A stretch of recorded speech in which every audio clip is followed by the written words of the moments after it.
Okay, time to take a look at the VEVOR 24-liter air compressor. This is the ultra quiet version. This is the big one.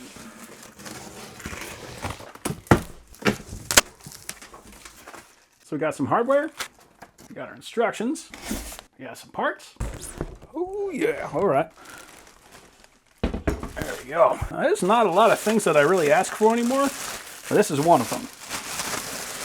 I've been wanting an ultra quiet compressor for a while now, just because most of the time when I'm using a compressor, it's in my garage and I don't need that really loud screeching thing blasting in the background. A nice quiet air compressor, especially an oil-free air compressor, this is just kind of like the future of compressors. This is the way that they should all be. So you can see we got a regulator attached with its own wheel, so you can set that to wherever we want that. We got a coupler here, a nice quick connect, so we don't have to worry about attaching one.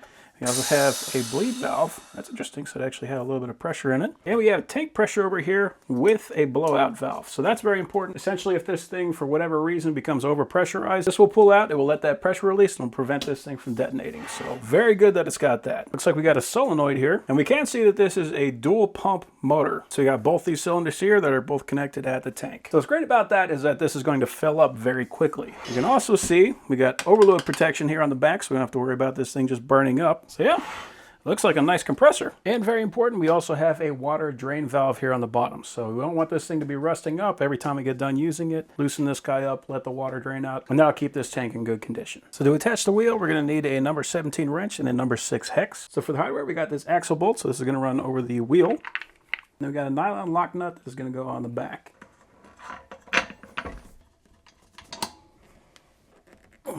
Okay. I can do the same thing on this side.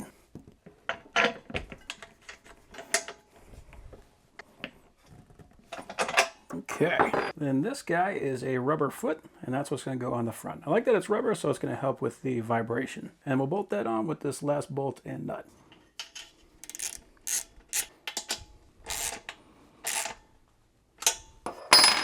Okay. Cool. Then we got a couple of air filters. One goes on this side, and one goes on this side. This is going to make sure that the air that goes into the tank is going to be nice and clean.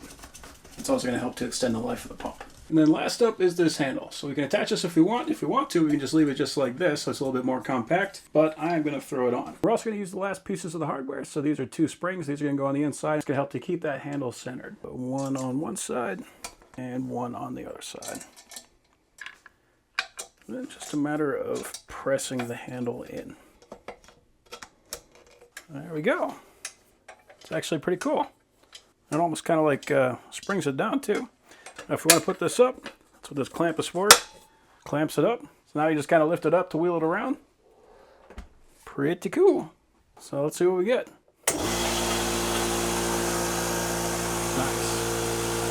So yeah, it does make some noise, but that is considerably quieter than that like pancake compressor that I got in the garage already. I can actually work with this without earmuffs.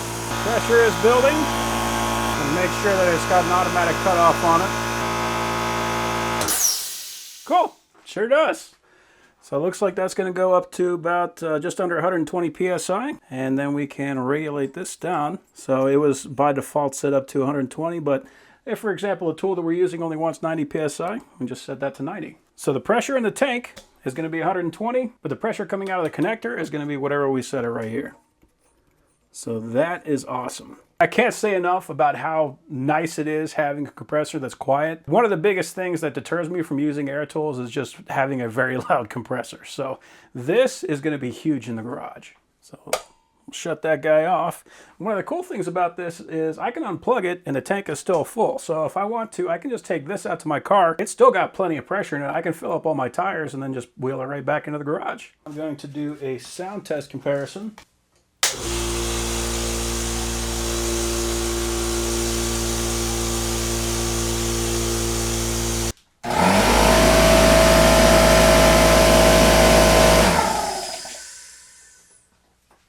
That is just night and day. That is so much nicer.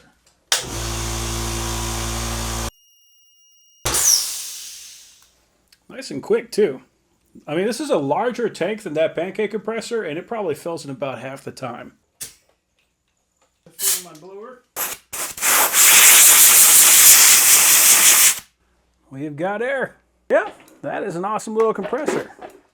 And really, for a 6.3 gallon compressor, that does not take up a lot of space. I can easily wheel that right into a corner. So yeah, I'm very happy with that. So I got my compressor plugged into my dryer right there. Then I got that going up to my reel.